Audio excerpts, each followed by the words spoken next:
Mobile face में deep कर देंगे तो नीचे से ऊपर कैपिलरी एक्शन से मोबाइल फेस ऊपर जाएगा, तो जो भी ABCD कंपाउंड होगा उसमें से वो लिक्विड के फॉर्म में दोनों को मिला देंगे तो एक प्रोडक्ट बन जाता है जो सॉलिड के फॉर्म में आता है, जिसको हम लोग प्रेसिपिटेट बोलते हैं।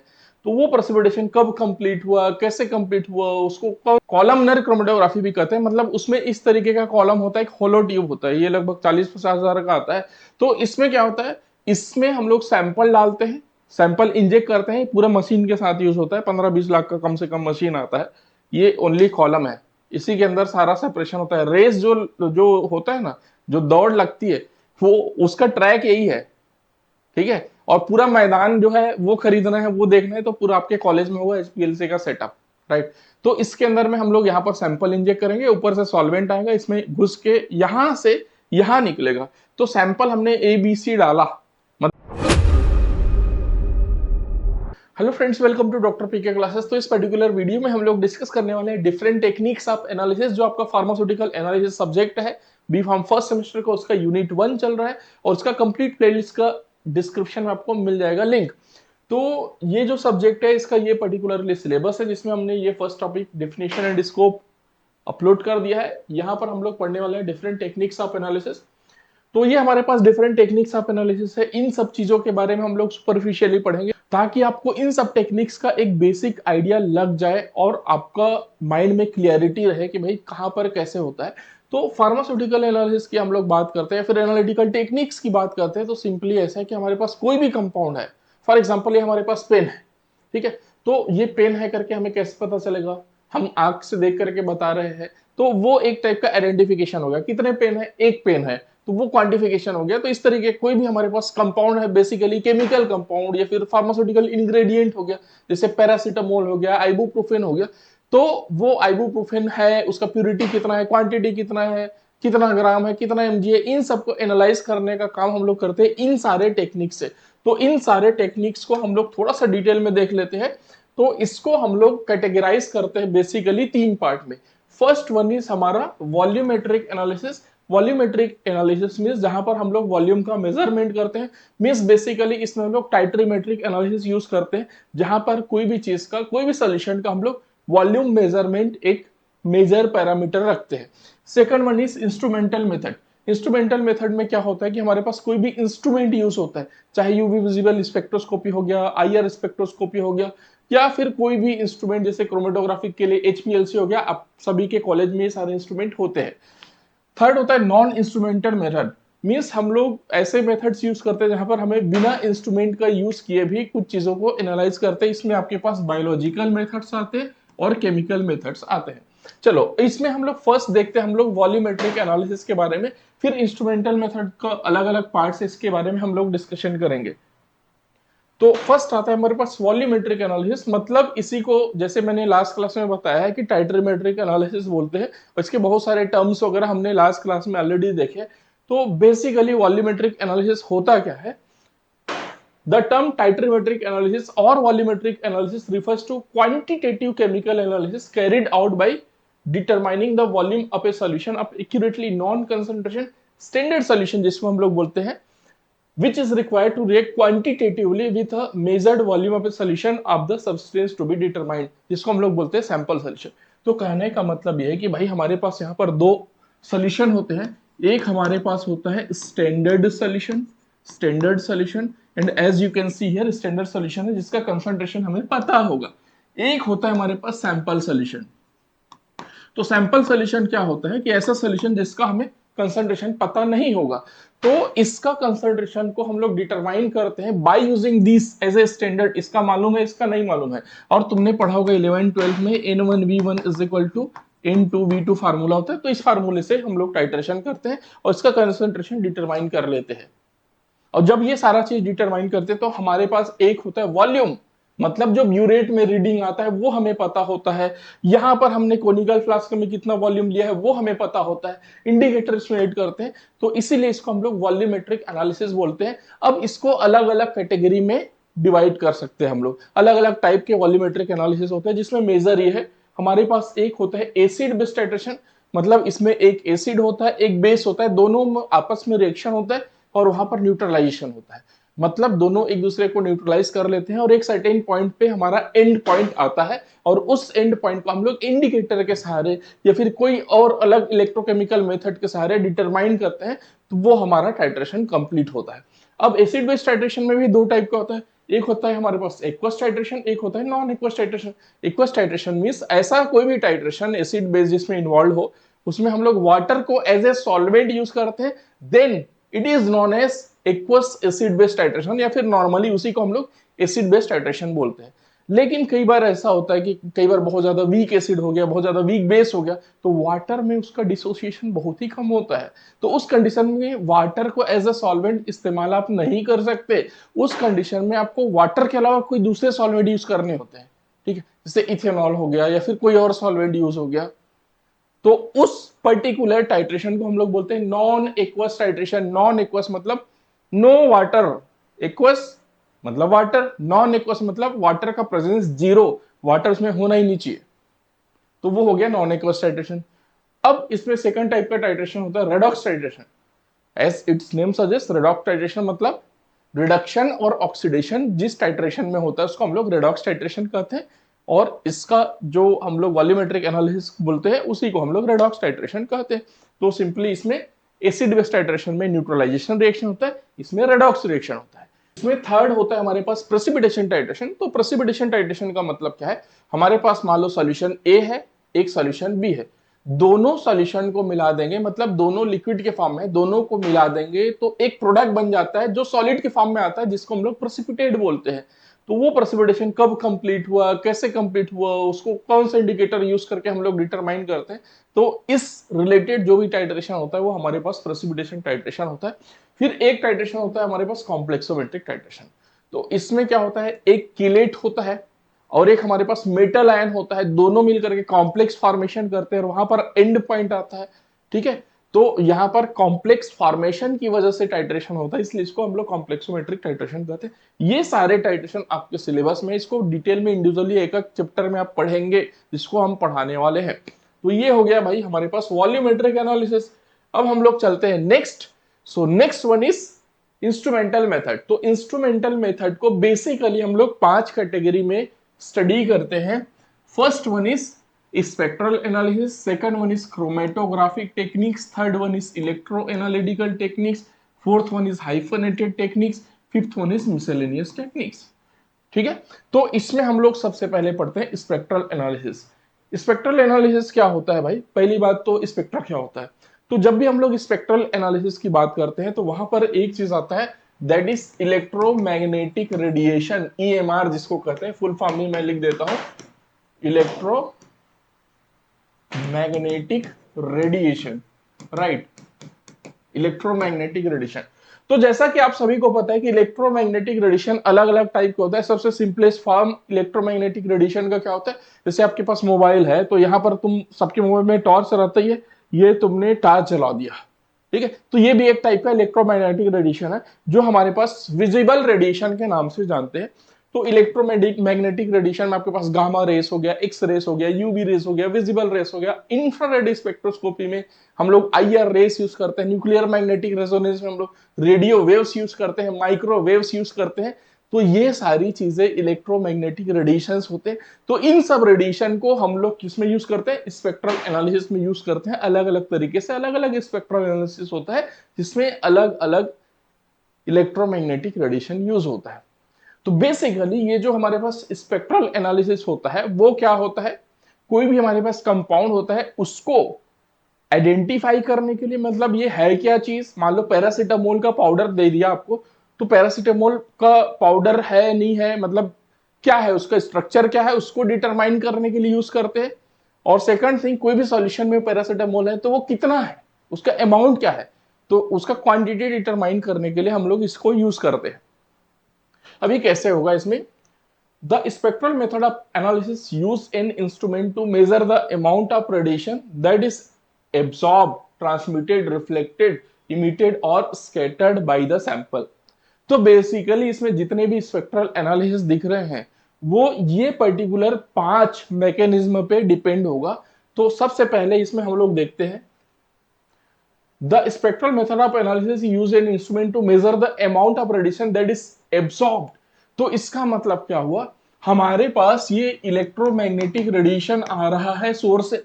ये सोर्स कोई भी हो सकता है। मान लो हम लोग यहाँ पर एक सोर्स लगाते हैं कि ये मोबाइल है, इसमें से इलेक्ट्रोमैग्नेटिक रेडिएशन ये निकल रहा है लाइट के फॉर्म में, यूवी सॉरी विजिबल रेस निकल रहा है।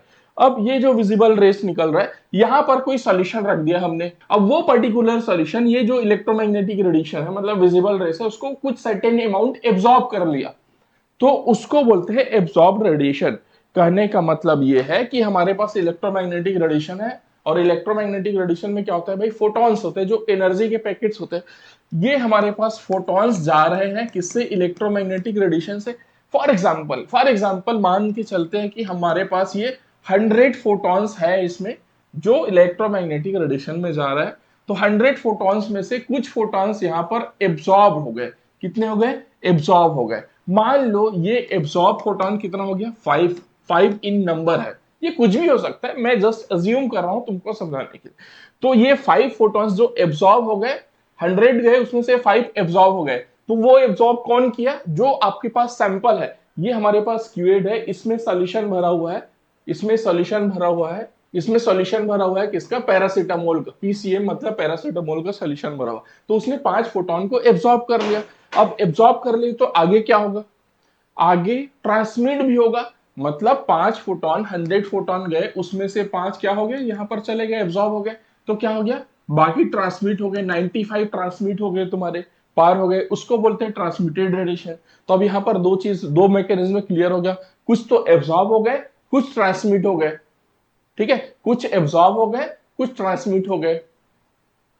तो यहां पर दो तरीके से मेजर कर सकते हो, एक एब्जॉर्ब वाला है उसको भी मेजर कर सकते हो, ट्रांसमिट वाला है उसको भी मेजर कर सकते हो। दो मैकेनिज्म हो गया। इसका थर्ड मैकेनिज्म देखते हैं हम लोग। थर्ड मैकेनिज्म क्या बोलता है, एब्जॉर्ब भी हो सकता है, ट्रांसमिट भी हो सकता है, रिफ्लेक्टेड भी हो सकते हैं।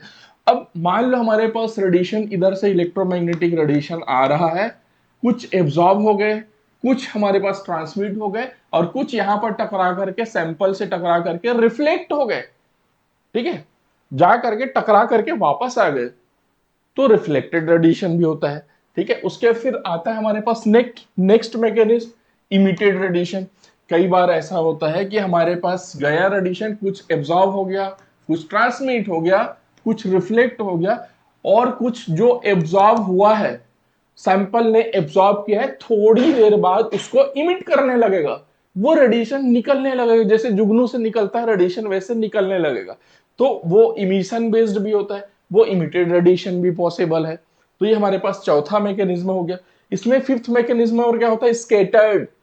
मतलब स्कैटर्ड का मतलब क्या हो गया, कि हमारे पास जो रेडिएशन है, कुछ एब्जॉर्ब हो गए, कुछ ट्रांसमिट हो गए, कुछ रिफ्लेक्ट हो गए, कुछ इमिट हो गए। कुछ रेडिएशन अपना जो पाथ है उसको चेंज कर सकते हैं, उसमें क्या हो सकता है, स्कैटरिंग भी हो सकती है, स्कैटर्ड हो सकती है। ये रास्ते से जा रहा है, अब सैंपल में गया, मैं तो रास्ते से जा रहा था, भेलपुरी खा रहा था, ठीक है, उसके फिर तुझको मिर्ची लगी तो मैं क्या करूं करके वो रास्ता चेंज कर दिया भाई, इधर रास्ता चेंज कर दिया। ठीक है, उसको हम लोग बोलते हैं स्कैटर्ड। तो ये 5 मैकेनिज्म से हमारा स्पेक्ट्रल एनालिसिस होता है। अब इन 5 मैकेनिज्म में ये सारी चीज डिपेंड होती है। तो पहला होता है हमारे पास कलरीमेट्री, इसमें हम लोग एब्जॉर्बेंस का मेजरमेंट करते हैं। यूवी विजिबल स्पेक्ट्रोस्कोपी, इसमें हम लोग एब्जॉर्बेंस का मेजरमेंट करते हैं। इंफ्रारेड स्पेक्ट्रोस्कोपी, इसमें हम लोग ये जो हमारे पास ट्रांसमिटेड रेडिएशन उसको मेजरमेंट करते हैं। न्यूक्लियर मैग्नेटिक रेजोनेंस, तो हमारे पास इसमें रेडियो वेव्स यूज होता है, जिसका एब्जॉर्बेंस क्या है वो हम लोग देखते हैं। मास स्पेक्ट्रोमेट्री, सारे स्पेक्ट्रोस्कोपी है, ये स्पेक्ट्रोमेट्री है, इसको स्पेक्ट्रल एनालिसिस में रखा गया है। लेकिन मास स्पेक्ट्रोमी डायरेक्टली हम लोग इलेक्ट्रोमैग्नेटिक रेडिएशन यूज नहीं करते हैं, उसमें इलेक्ट्रॉन्स का इन्वॉल्वमेंट होता है, इलेक्ट्रॉन्स का बम्बार्डमेंट होता है, थोड़ा सा ऊपर का चीज है, वो अभी मैं नहीं बताऊंगा आपको, बट इसको स्पेक्ट्रल एनालिसिस में रखा गया है। फिर आता है हमारे पास इलेक्ट्रॉन माइक्रोस्कोपी। ठीक है, तो इलेक्ट्रॉन माइक्रोस्कोपी में छोटा चीज को बहुत बड़ा करके दिखा देते हैं, एकदम छोटा सा होगा उसको ऐसे बहुत बड़ा करके दिखा देंगे, तो वो हमारे पास होता है इलेक्ट्रॉन माइक्रोस्कोपी। फिर होता है हमारे पास एक्सरे स्पेक्ट्रोस्कोपी। तो एक्सरे में क्या होता है, कोई भी चीज, एक्सरे फिल्म वगैरह तुमने देखा ही होगा, तो हमारे पास कोई भी कंपाउंड है उसका भी एक्सरे कर सकते हैं। ऐसा नहीं कि आदमी के जो है चेस्ट का ही एक्सरे होगा, कोई भी कंपाउंड है उसका एक्सरे क्रिस्टलोग्राफी हो सकता है, उसका क्रिस्टल स्ट्रक्चर दिख जाता है, तो वो एनालिसिस में हम लोग देखते हैं। फिर एटॉमिक एब्जॉर्प्शन स्पेक्ट्रोस्कोपी होता है, फ्लेम फोटोमेट्री होता है जिसको हम लोग एटॉमिक इमिशन स्पेक्ट्रोस्कोपी कहते हैं। तो इन सब का थोड़ा सा क्या क्या काम है वो भी मैं तुम लोग को बताते चलता हूँ। कलरीमेट्री में कोई भी सैंपल होता है तो उसका लैम्बडा मैक्स दिखता है कि कोई भी सैंपल है तो भाई वो कितने लैम्बडा मैक्स कितने नैनोमीटर में मैक्सिमम एब्जॉर्प्शन देता है वो डिटरमाइन करते हैं। यूवी विजिबल स्पेक्ट्रोस्कोपी से भी सेम चीज होता है बट थोड़ा सा अच्छे वे में होता है, मतलब थोड़ा सा एडवांस वर्जन है उसका कलरीमेट्री का, यूवी विजिबल स्पेक्ट्रोस्कोपी। तो इसमें तुमको लैम्बडा मैक्स मिलेगा और उसके फिर उसका एब्जॉर्बेंस मींस कितना क्वांटिटी है वो भी पता चल जाता है। इंफ्रारेड स्पेक्ट्रोस्कोपी में क्या होता है, कोई भी हमारे पास केमिकल कंपाउंड है तो उसका फंक्शनल ग्रुप कौन सा प्रेजेंट है वो पता चल जाता है। जैसे कि CHO ग्रुप है, मतलब CHO क्या होता है, एल्डिहाइड ग्रुप है, कीटोन ग्रुप है, OH ग्रुप है, वो सारे के बारे में डिटरमाइन करने के लिए हम लोग इंफ्रारेड स्पेक्ट्रोस्कोपी यूज करते हैं। फिर हमारे पास NMR स्पेक्ट्रोस्कोपी है, न्यूक्लियर मैग्नेटिक रेजोनेंस। तो इसमें क्या होता है, कोई भी हमारे पास कंपाउंड है, कोई भी ऑर्गेनिक कंपाउंड है, ठीक है, तो उसमें कार्बन और हाइड्रोजन किस तरीके का कार्बन है किस तरीके का हाइड्रोजन है वो हमें पता चल जाता है। तो जो जो हमारे पास कंपाउंड है उसका स्केलेटन पता चल जाता है, मतलब CH3 है, CH2 है, CH है, C है, इस तरीके की चीजें हमें पता चल जाती है। एरोमेटिक कार्बन है, बेंजीन के अंदर का कार्बन है, साइक्लोहेक्सेन का कार्बन है कैसा है या फिर हाइड्रोजन है वो पता लग जाता है। फिर आता है हमारे पास मास स्पेक्ट्रोमेट्री। तो एस इट्स नेम सजेस्ट, कोई भी हमारे पास कंपाउंड है उसका मोलिकुलर वेट कितना है वो पता लग जाता है, ठीक है। उसके बाद फिर हमारे पास आता है इलेक्ट्रॉन माइक्रोस्कोपी। कोई छोटा सा भी हमारे पास पार्टिकल है, मटेरियल है, उसके स्ट्रक्चर को देखना है, थोड़ा डिटेल में देखना है, बहुत बड़ा करके देखना है, तो हम लोग इलेक्ट्रॉन माइक्रोस्कोपी से देखते हैं। वहां पर इलेक्ट्रॉन जाता है और उससे हम लोग उसको मैग्नीफाई करके देखते हैं। फिर आता है एक्सरे स्पेक्ट्रोस्कोपी। तो कोई भी कंपाउंड उसको एक्सरे करके देख सकते हैं, उसका अलग अलग तरीके का स्ट्रक्चर। फिर एटॉमिक एब्जॉर्प्शन, कोई भी हमारे पास एटम्स है उसके बारे में डिटर्मिनेशन करना है तो वो हम लोग उसमें देख लेते हैं। और सेम काम आता है हमारा फ्लेम फोटोमेट्री। अब इसका मैकेनिज्म क्या होगा, कलरीमेट्री और यूवी विजिबल इन दोनों में अक्सर हम लोग एब्जॉर्बेंस यूज करते हैं। एब्जॉर्बेंस का मैकेनिज्म होता है। इंफ्रारेड स्पेक्ट्रोस्कोपी में हमारा कौन सा होता है, ये सेकंड वाला ट्रांसमिटेंस वाला होता है। ट्रांसमिटेंस वाला होता है, ट्रांसमिट होता है। NMR में हमारे पास क्या होता है, NMR का जो मैकेनिज्म होता है वो भी एब्जॉर्बेंस वाला होता है, जो कंपाउंड होता है वो एब्जॉर्ब करता है। मास और इलेक्ट्रॉन, इन दोनों में इलेक्ट्रॉन का इन्वॉल्वमेंट होता है। और एक्सरे जो होता है, एक्सरे में तुम्हारे पास एक्सरे में तुम्हारे पास एब्जॉर्ब भी हो सकता है, ट्रांसमिट भी हो सकता है, रिफ्लेक्ट भी हो सकता है, इमिट भी हो सकता है, स्कैटर्ड भी हो सकता है। सारे चीज पॉसिबल होते हैं एक्सरे में, अलग अलग टाइप के एक्सरे होते हैं। उसके फिर atomic absorption, as its name suggest, इसमें केवल एब्जॉर्प्शन होता है। और फ्लेम फोटोमेट्री को इमिशन बोलते हैं, इमिशन, एटॉमिक इमिशन स्पेक्ट्रोस्कोपी बोलते हैं। तो इसमें जो इमिटेड रेडिएशन है, ये जो इमिटेड वाला उसको डिटरमाइन हम लोग करते हैं। तो ये सारा हो गया स्पेक्ट्रल एनालिसिस। अब हम लोग नेक्स्ट बात करते हैं क्रोमेटोग्राफिक टेक्निक्स की। तो क्रोमेटोग्राफिक टेक्निक्स क्या होता है ना, कि हमारे पास कोई भी मिक्सर है उसको सेपरेट करना है। सिंपली ऐसा है कि आपके पास मिक्सचर लाते हो घर में खाने के लिए, उसमें मूंगफली के दाने होते हैं, दाल मोट होता है, क्या क्या अलग होता है। तो मूंगफली के दाने चुन चुन करके अलग से खाते हो, वो तुमको अच्छा लगता होगा, ठीक है। वैसे मिक्सचर के अलग अलग पार्ट्स अलग अलग से चुन चुन करके खाते हो या फिर निकालते हो क्योंकि वो तुमको पसंद है। तो सेम काम हमारा क्रोमेटोग्राफी का है कि मान लो हमारे पास सैंपल है, उसमें A B C 3 कंपाउंड है, इसमें A B C 3 कंपाउंड है। अब इन तीनों को हमें सेपरेट करना है तो उसके लिए क्रोमेटोग्राफिक टेक्निक्स यूज करते हैं, ठीक है। मान लो हमारे पास कॉलम है, इसमें लोड कर दिया, अंदर में स्टेशनरी फेज होता है जो सिलिका जेल का होता है, ऊपर से सॉल्वेंट डालेंगे तो ये धीरे धीरे धीरे धीरे सेपरेट होता जाएगा और हमारे पास येलो, ऑरेंज, ग्रीन कलर, ये रिप्रेजेंटेटिव कलर है। ऐसा ही नहीं होता 3 4 5 6 7 10 20 कितने भी कंपाउंड हो सकते हैं, मिनिमम 2 कंपाउंड हो सकते हैं, मैक्सिमम कितने भी हो सकते हैं। तो इसको हमें सेपरेट करना होता है, जो मिक्सर है उसको सेपरेट करना होता है। ये सिंपली ऐसा ही है कि जैसे कोई रेस होता है, 100 मीटर का रेस हो रहा है, उसेन बोल्ट दौड़ रहा है, योहान ब्लैक दौड़ रहा है, उसमें एक साथ सब लोग हैं, 8 लोग खड़े हैं। लेकिन जब खड़े हैं तो तुमको नहीं पता है कि भाई कौन फर्स्ट आएगा कौन सेकंड आएगा। जब वो दौड़ेंगे ना एकदम तेजी से, फिर 8-10 सेकंड, 8 सेकंड तो नहीं, 10 सेकंड, 11 सेकंड, 9 सेकंड कुछ तो होगा, तो उसके बाद उसमें कोई फर्स्ट आएगा, कोई सेकंड आएगा, कोई थर्ड आएगा, तो वो सेपरेशन हो गया एक हिसाब से। फर्स्ट सेकंड थर्ड क्या हो गया, डिफरेंशिएशन हो गया। तो वही जो कंपाउंड के बीच में यहाँ पर रेस लगता है, एक साथ सब लोग खड़े हैं और इनके बीच में रेस लगा, तो सबसे पहला येलो आ गया, फिर सेकंड आ गया तुम्हारा ऑरेंज, थर्ड आ गया ग्रीन। तो ये जो रेस है यहाँ पर अब सेपरेशन हो गया। तो chromatographic technique basically separation technique है, जो हमारे पास मिक्सर होते हैं कंपाउंड के, उसको सेपरेट करने का काम आता है। अब इसमें दो टाइप का क्रोमेटोग्राफी होता है, एक होता है हमारे पास प्लेनर क्रोमेटोग्राफी, एक होता है हमारे पास कॉलम क्रोमेटोग्राफी। तो अब दोनों में डिफरेंस क्या है भाई, दोनों में ही रेस लग रहा है, दोनों में ही सेपरेशन होता है। तो ये हमारे पास प्लेनर क्रोमेटोग्राफी है। ये बेसिकली जो प्लेनर क्रोमेटोग्राफी में पेपर क्रोमेटोग्राफी होता है, टीएलसी होता है, एचपीडीएलसी होता है। टीएलसी मतलब थीन लेयर क्रोमेटोग्राफी, एचपीडीएलसी मतलब high performance thin layer chromatography. तो ये एचपीडीएलसी का प्लेट है। तो अब इसमें रेस लगेगा तो कैसे लगेगा, इसमें जो हमारे पास कंपाउंड है, जो मिक्सचर है, उसको यहाँ पर एक स्पॉट लगा लेंगे इस तरीके से। स्पॉट लगाने के बाद इसको हम लोग नीचे मोबाइल फेस में डीप कर देंगे, तो नीचे से ऊपर कैपिलरी एक्शन से मोबाइल फेस ऊपर जाएगा। तो जो भी एबीसीडी कंपाउंड होगा उसमें सेपरेशन होने लगेगा, अलग अलग बैंड्स आ जाएंगे, और एक जब यहां तक जाएगा लगभग 90% पहुंच जाएगा हमारे पास मोबाइल फेस, तो इसको रोक देते हैं। उसमें कौन फर्स्ट आया, कौन सेकंड आया, कौन थर्ड आया, इस तरीके से हमें पता लग जाता है। ये हमारे पास प्लेनर क्रोमेटोग्राफी होता है, क्योंकि ये एक प्लेन में होता है इस तरीके से। पेपर हो गया या फिर हमारे पास टीएलसी हो गया, ये एचपीडीएलसी है। टीएलसी भी इसी तरीके का होता है, पेपर जैसे होता है। वॉटमैन फिल्टर पेपर हम लोग उसके लिए यूज करते हैं, जैसे अपने पेपर होता है वैसे ही पेपर होता है। तो सारी चीजें प्लेन है। अब हम लोग बात कर लेते हैं कॉलम क्रोमेटोग्राफी का। तो कॉलम क्रोमेटोग्राफी, इसको फिर कॉलमनर क्रोमेटोग्राफी भी कहते हैं। मतलब उसमें इस तरीके का कॉलम होता है, एक होलो ट्यूब होता है, ये लगभग 40-50 हजार का आता है। तो इसमें क्या होता है, इसमें हम लोग सैंपल डालते हैं, सैंपल इंजेक्ट करते हैं, पूरा मशीन के साथ यूज होता है। 15-20 लाख का कम से कम मशीन आता है। ये ओनली कॉलम है, इसी के अंदर सारा सेपरेशन होता है। रेस जो जो होता है ना, जो दौड़ लगती है, वो उसका ट्रैक यही है, ठीक है। और पूरा मैदान जो है वो खरीदना है, वो देखना है, तो पूरा आपके कॉलेज में होगा एचपीएलसी का सेटअप, राइट। तो इसके अंदर में हम लोग यहाँ पर सैंपल इंजेक्ट करेंगे, ऊपर से सॉल्वेंट आएगा, इसमें घुस के यहां से यहां निकलेगा। तो सैंपल हमने ए बी सी डाला, मतलब हमने एक मिक्सर डाला जिसमें ए बी सी 3 कंपाउंड है।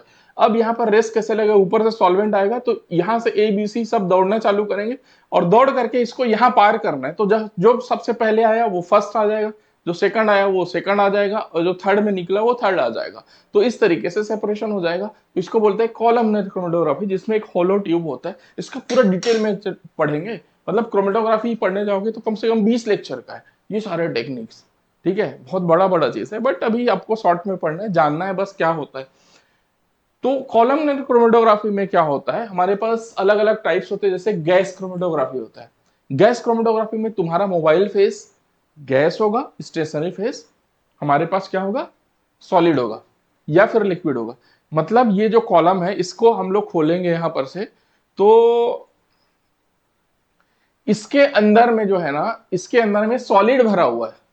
अब यहां पर हम सैंपल डालेंगे, सैंपल के बाद इसमें हम लोग गैस को एज ए मोबाइल फेस डालते हैं, मतलब ऐसे फूक मारेंगे और उस फूक के साथ में एबीसी तुम्हारा चला जाए, तो उसको गैस क्रोमेटोग्राफी कहेंगे। बहुत सिंपलेस्ट फॉर्म में मैं समझा रहा हूं, बाकी तो डिटेल में और बहुत ज्यादा होता है, ठीक है। एक बहुत सिंपल फॉर्म में समझा रहा हूं ताकि बी फॉर्म फर्स्ट सेमेस्टर के स्टूडेंट को समझ में आ जाए। फिर आता है हमारे पास कॉलम क्रोमेटोग्राफी। तो ये भी एक टाइप का कॉलम क्रोमेटोग्राफी है। कॉलम क्रोमेटोग्राफी का एडवांस वर्जन, जिसको हम लोग एचपीएलसी बोलते हैं, हाई परफॉर्मेंस लिक्विड क्रोमेटोग्राफी। तो कॉलम क्रोमेटोग्राफी में क्या होगा, इस तरीके का होलो ट्यूब होगा, जैसे आपने ब्यूरेट देखा होगा। तो ब्यूरेट में क्या होता है, ऊपर में अंदर पूरा खाली होता है, लिक्विड बस भरते हैं। तो इसमें पूरा इसमें सॉलिड भरा हुआ होता है, ठीक है। उसके ऊपर में एबीसी वाला जो मिक्सर है वो डालते हैं, और ऊपर से हम लोग मोबाइल फेस डालते हैं जो लिक्विड होता है। तो ऊपर से मोबाइल फेस नीचे जाता है, तो थ्रू ग्रेविटी इसमें एबीसी में अलग अलग सेपरेशन होता है, फर्स्ट सेकंड थर्ड आ जाते हैं। सिमिलरली हमारे पास साइज एक्सक्लूशन क्रोमेटोग्राफी होता है। तो यहाँ पर जो हमारे पास कंपाउंड का साइज होता है, जो हमारे पास सैंपल है उसका साइज क्या है, उसका मॉलिक्यूलर वेट वगैरह क्या है, उसके बेसिस पे सेपरेशन होता है, उसको साइज एक्सक्लूशन कहते हैं। फिर आता है एचपीएलसी। तो ये जो कॉलम है ना, इसके अंदर बहुत टाइट पैकिंग होती है। एचपीएलसी क्यों बोलते हैं, हाई परफॉर्मेंस है, फिर हाई प्रेशर, क्योंकि इसमें तुम लिक्विड नॉर्मली लिक्विड डालोगे ना, सॉल्वेंट, तो ऊपर से नीचे नहीं जाएगा, उसके लिए बहुत सारा प्रेशर तुमको लगाना पड़ेगा, 1000 to 4000 PSI तक का प्रेशर। और तुम्हारा जो टायर होता है जिसमें बाइक में तुम लोग भरते हो, 35-40 psi, 35 to 40 psi का प्रेशर डालते हैं, इसमें 1000 to 4000, सोचो कितना ज्यादा प्रेशर होगा। और ये स्टेनलेस स्टील का बना हुआ होता है ताकि ये फटे ना, तो उसके बेसिस पे सेपरेशन होता है। मैकेनिज्म वही सब सेम है। फ्लैश क्रोमेटोग्राफी इसका थोड़ा सा एडवांस वर्जन है, इसमें ग्रेविटी के थ्रू होता है, उसमें 10 to 15 psi का प्रेशर डाल देते हैं फ्लैश में। उसके बाद फिर ion exchange chromatography, ion exchanger resins होते हैं, कई बार क्या होता है आयनिक कंपाउंड्स होते हैं, उसको सेपरेट करने का काम आता है।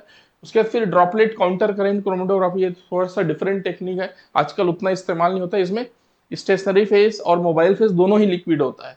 उसके बाद फिर एफिनिटी क्रोमेटोग्राफी होता है, तो इसमें एंटीजन एंटीबॉडीज वगैरह को सेपरेट करने के लिए यूज होता है, ये हाईली स्पेसिफिक होता है। तो ये सारे हो गए आपके क्रोमेटोग्राफिक टेक्निक्स जो आपका फर्स्ट सेमेस्टर के सिलेबस में नहीं है, बट ये एनालिटिकल टेक्निक होता है, आपको 7 सेमेस्टर में जाओगे तब पढ़ोगे। स्पेक्ट्रल टेक्निक भी आप 7 सेमेस्टर में जाओगे तब पढ़ोगे। फर्स्ट सेमेस्टर में आपका ये है वॉल्यूमेट्रिक एनालिसिस, सिंपल सा, ठीक है। और उसके बाद फिर आपको देखना है इलेक्ट्रो एनालिटिकल मेथड्स। ये इलेक्ट्रो एनालिटिकल मेथड भी आपके सिलेबस में फर्स्ट सेमेस्टर के, ये वॉल्यूमेट्रिक भी है आपके सिलेबस में, तो ये दोनों चीज है। तो इलेक्ट्रो एनालिटिकल मेथड्स क्या होता है? This is an method of chemical analysis in which इधर an electrical signal is applied to one of the electrodes dipping into the solution of unknown concentration or an electrical property of the solution is measured। तो हमारे पास solution होगा, उस solution में हम लोग electrode को deep करेंगे। हो सकता है हमारे पास एक इलेक्ट्रोड, हो सकता है हमारे पास एक स्टैंडर्ड इलेक्ट्रोड भी होगा जिसके थ्रू हम लोग कंपैरिजन करेंगे। तो वहां पर इलेक्ट्रिकल सिग्नल अप्लाइड करेंगे, तो उस सॉल्यूशन में कितना इलेक्ट्रिकल सिग्नल जनरेट होता है या फिर वो कितना प्रोड्यूस करता है, फिर उसमें कितना इलेक्ट्रिकल सिग्नल हमें विजिबल होता है, अलग अलग टेक्निक से उसका मेजरमेंट करते हैं इन सिंपल टर्म्स। अदरवाइज इसको तो पूरा डिटेल में हम लोग पढ़ेंगे, ठीक है। इस तरीके का जैसे सेटअप है, पोटेंशियोमेट्री हो गया या फिर कोई कंडक्टोमेट्री हो गया, ठीक है। तो उसमें जो आपके पास सोल्यूशन है उसमें कंडक्टेंस कितना है, उसके हिसाब से ज्यादा कंडक्टेंस होगा तो उसमें ज्यादा एनालाइट होगा, मतलब ज्यादा कंसंट्रेशन होगा।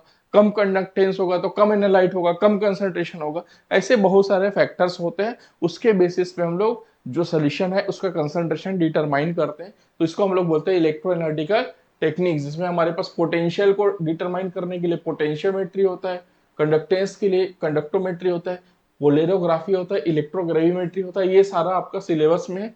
उसके बाद फिर आपको वोल्टामेट्री भी एक होता है, एम्पेरोमेट्री भी होता है, कॉलोमेट्री भी होता है। ये आपका सिलेबस में नहीं है। जो अंडरलाइन और वोल्ट है वो आपको सिलेबस में है, जिसको आपको फर्स्ट सेमेस्टर में पढ़ना है, जो आपके सेमेस्टर एग्जाम में काम आएगा, ठीक है। ये हो गया इलेक्ट्रो एनालिटिकल मेथड्स। अब होता है हमारे पास एक हाइफनेटेड टेक्निक्स। तो हाइफनेटेड टेक्निक्स क्या होता है? जो हमारे पास क्रोमेटोग्राफिक टेक्निक्स है उसके साथ में एज ए डिटेक्टर हम लोग या तो स्पेक्ट्रल एनालिसिस को यूज कर लेंगे, तो उसको हम लोग हाइफनेटेड टेक्निक कहते हैं, ठीक है। अक्सर वही होता है। और कई बार कुछ इलेक्ट्रो एनालिटिकल टेक्निक्स भी हम लोग यूज करते हैं, बट क्रोमेटोग्राफी जैसे कि हमारे पास एचपीएलसी है, एचपीएलसी के साथ हमने एमएस यूज कर लिया तो ये हाइफनेटेड टेक्निक हो जाएगा। या फिर जीसी के साथ हमने जीसी एमएस एमएस यूज कर लिया, या फिर जीसी एमएस यूज कर लिया, तो ये सारे हाइफनेटेड टेक्निक्स होते हैं। मतलब इसमें एक हमारे पास क्रोमेटोग्राफिक टेक्निक होगा और स्पेक्ट्रल टेक्निक होगा, तो उसको हम लोग हाइफनेटेड टेक्निक बोलते हैं। एज ए डिटेक्टर यूज होता है इसमें, ये एज ए डिटेक्टर यूज होता है, राइट। अब हमारे पास कुछ मिसेलेनियस टेक्निक्स होते हैं, कुछ और डिफरेंट टाइप के टेक्निक्स होते हैं जो एनालिसिस में आते हैं, जो अलग अलग मैकेनिज्म पे काम करते हैं। तो उसमें सबसे पहले होता है हमारे पास जेल्डाल मेथड। तो जेल्डाल मेथड का काम क्या होता है? जेल्डाल का इंस्ट्रूमेंट होता है, उसमें हम लोग नाइट्रोजन को एस्टिमेट करने के लिए यूज करते हैं। फिर हमारे पास एक होता है रिया, मतलब रेडियो इम्यूनो एसे। इसका फुल फॉर्म क्या है रिया का? रेडियो इम्यूनो एसे, रिया, ठीक है। इसमें क्या होता है? For antigen determination in patient blood serum by using radio active counters. मतलब जो पेशेंट है उसके ब्लड में या फिर सीरम में हम लोग किसको डिटरमाइन करते हैं? एंटीजन को, कि भाई उसको जो बीमारी हुआ है वो किसकी वजह से हुआ है, ठीक है। तो एंटीजन को डिटरमाइन करने के लिए हम लोग रेडियो लेबल्ड जो रिएजेंट्स वगैरह है वो यूज करते हैं। उसका रेडियो एक्टिव काउंटर्स होता है, उसके थ्रू उसको काउंट कर लेते हैं कि भाई उसका अमाउंट कितना है। फिर आता है एलाइजा, ये तुमने सुना होगा, बहुत सारे डिजीज के लिए एलाइजा टेस्ट करते हैं। एलाइजा का फुल फॉर्म क्या होता है? Enzyme linked immunosorbent assay. यहां पर मैं लिख देता हूं एलाइजा, एंजाइम लिंक्ड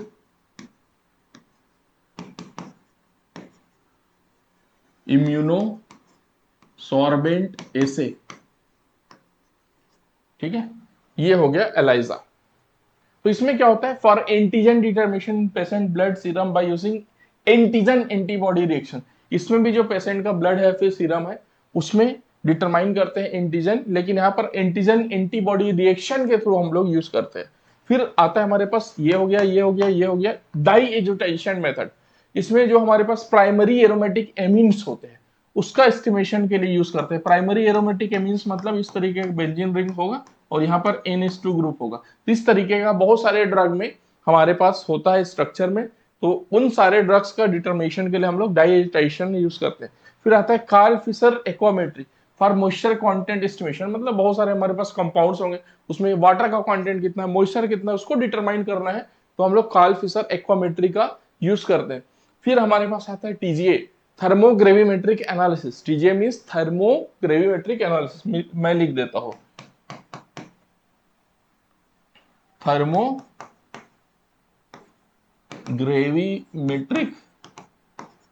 एनालिसिस। ठीक है, TGA। तो इसमें क्या होता है? Mass of a sample is determined over time as the temperature changes. मतलब कोई भी हमारे पास सैंपल है, कंपाउंड है, तो उसका टेम्परेचर, उस कंपाउंड के लिए हम लोग टेम्परेचर इंक्रीज कर दिए 100 डिग्री, 200, 300, 400 डिग्री, तो उसके मास में कितना चेंज हो रहा है, तो थर्मल डिग्रेडेशन कैसे हो रहा है इस कंपाउंड का, तो उसको समझने के लिए हम लोग TGA एनालिसिस करते हैं। फिर आता है हमारे पास DSC। DSC मतलब डिफरेंशियल स्कैनिंग कलरीमेट्री। तो डिफरेंशियल स्कैनिंग कलरीमेट्री में क्या होता है? For number of characteristic properties estimation like fusion, या फिर एस्टिमेशन कैसे करते हैं उस पर्टिकुलर कंपाउंड का, उसके लिए हम लोग ये चीज यूज करते हैं। तो ये सारे टेक्निक्स है जो आपको पढ़ना है फार्मास्यूटिकल एनालिसिस में। इसके अलावा आपके पास नॉन इंस्ट्रूमेंटल मेथड्स यूज होते हैं जिसमें डायरेक्टली इंस्ट्रूमेंट यूज नहीं होता है, जैसे कि बायोलॉजिकल मेथड्स होते हैं जिसमें आपको इन विट्रो स्टडी होता है, इन विवो स्टडी होता है, मतलब एनिमल स्टडीज वगैरह हो गया। इनफैक्ट हम लोग माइक्रोबायोलॉजिकल एसेस इसमें करते हैं, मतलब कोई भी हमारे पास माइक्रोब्स है उसमें हम लोग कोई एंटीबॉडी का टेस्टिंग कर रहे हैं, तो वो सारा बायोलॉजिकल मेथड में आता है। उसके बाद फिर हमारे पास कुछ केमिकल मेथड से आते हैं। केमिकल मेथड में क्या होता है? केमिकल टेस्ट वगैरह से हम लोग जैसे बहुत सारे कंपाउंड को डिटरमाइन कर लेते हैं, जैसे बायोकेमिस्ट्री में कर लेते हैं भैया फ्रुक्टोज कौन सा है, ग्लूकोज कौन सा है, इन सबको डिटरमाइन करने के लिए केमिकल टेस्ट होता है जो आपने 11th में भी करा होगा। तो उसी के बहुत सारे केमिकल टेस्ट है बहुत सारे कंपाउंड के, तो हमारे केमिकल मेथड्स में आते हैं। तो ये हो गया सारा डिटेल्स। आई होप ये वीडियो आपको बहुत अच्छा लगा होगा और नेक्स्ट वीडियो में हम लोग इसके आगे का चीज पढ़ाएंगे। अब इस क्लास को आपने बहुत अच्छे से देख लिया, तो आप मैं सजेस्ट करूंगा कि आप खुद से अपने कॉपी में नोट्स बनाओ, और इसका नोट्स आप डाउनलोड करना चाहते हो जो मैंने यहाँ पर पढ़ाया है तो इसका लिंक डिस्क्रिप्शन में, पिन कमेंट में, इसमें क्लिक करना, डायरेक्टली इस कोर्स में लेकर के चला जाएगा। उस कोर्स को ज्वाइन करते ही आप वहां से नोट्स डाउनलोड कर सकते हो, या फिर इसको स्कैन करना तो डायरेक्टली उसी कोर्स में आपको लेकर के चला जाएगा। और आपका जो भी फीडबैक है इस पर्टिकुलर वीडियो के कमेंट में देना। अभी आपको इस टॉपिक से रिलेवेंट कोई भी डाउट्स आ रहा है तो आप drpkclasses.com में जाइएगा। इसका जो लिंक है इस वीडियो पे डिस्क्रिप्शन में है, और यहाँ पर कॉन्टेक्ट इसमें जो व्हाट्सएप का आइकन है यहाँ पर क्लिक करके आप डायरेक्टली मेरे को मैसेज कर सकते हैं, आपके डाउट्स पूछ सकते हैं। सेम थिंग आप कर सकते हैं डॉक्टर पीके क्लासेस ऐप पे, वहां पर भी चैट विद अस का ऑप्शन आता है, वहां पर से आप डायरेक्टली मेरे से कनेक्ट कर सकते हैं और जो भी आपका डाउट्स है वो आपको हम लोग क्लियर करने की कोशिश करेंगे। Thank you so much.